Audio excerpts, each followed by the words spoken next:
স্বামীর মানসিক নির্যাতন সহ্য করতে না পেরে বাড়ি থেকে নিরুদ্দেশ এক গৃহবধূ। জানা গেছে, গোলাঘাটি বিধানসভার অন্তর্গত কাঞ্চনমালা বাজার সংলগ্ন এলাকার সরস্বতী সরকারের মেয়ে প্রিয়া সরকার ওরফে পায়েলের গত 5 বছর আগে কমলাসাগর বিধানসভার অন্তর্গত পাণ্ডবপুর এলাকার অভিজিৎ দাসের সাথে সামাজিকভাবে বিয়ে হয়েছিল। এরই মধ্যে গত 17 ফেব্রুয়ারি অর্থাৎ শনিবার গৃহবধূ প্রিয়া সরকার পাণ্ডবপুর স্থিত তার স্বামীর বাড়ি থেকে নিখোঁজ হয়ে যায়। সেদিনই প্রিয়ার স্বামী অভিজিৎ দাস প্রিয়ার বাবার বাড়ির লোকজনদেরকে ঘটনাটি জানায়।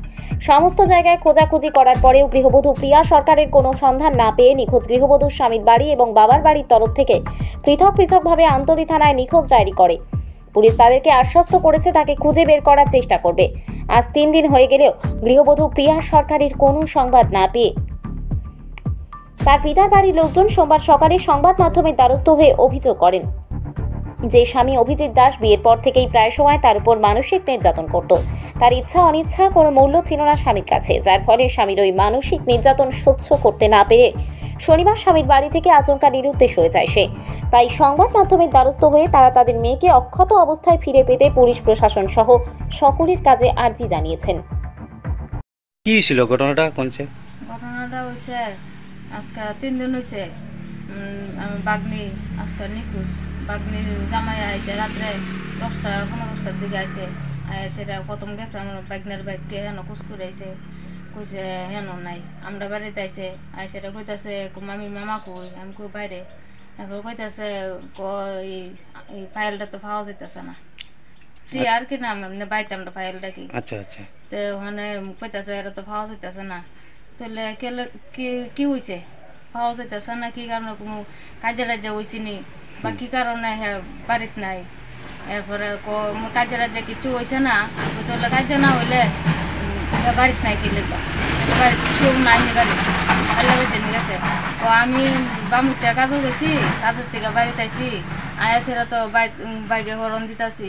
এরপরে কেউ গেট খুলে না, অন্যদিন খুললে ভাই লোক গেট খুলে বা আমার বইনও খুলে।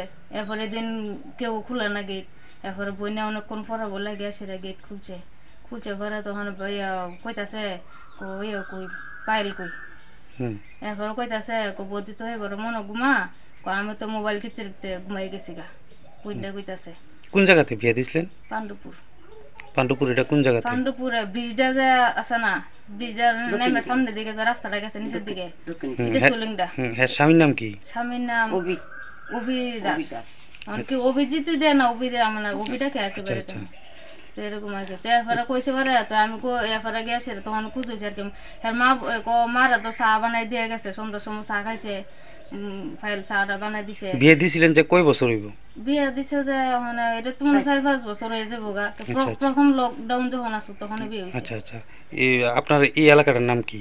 কাঞ্চনমালা লক্ষ্মীশ্বর। মানে কি কারণে নিখোঁজ হইতে পারে বা কি মনে হয় আপনার? আমরা মনে হয় যে কোনো একটা আঘাত না ফেলে তো বাড়ি ছেড়ে যাইতে পারে না।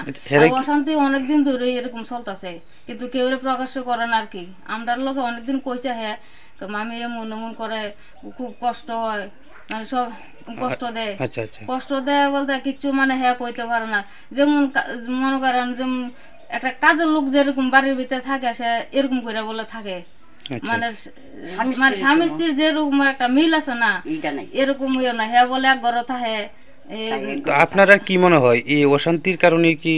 মানে অশান্তির কারণে হ্যাঁ বাইতে গেছে। আনলে অশান্তি না পেলে কেউ একটা মানুষ সুখে থাকলে কেউ বাড়ি ছেড়ে এরকম যাইতে পারে না।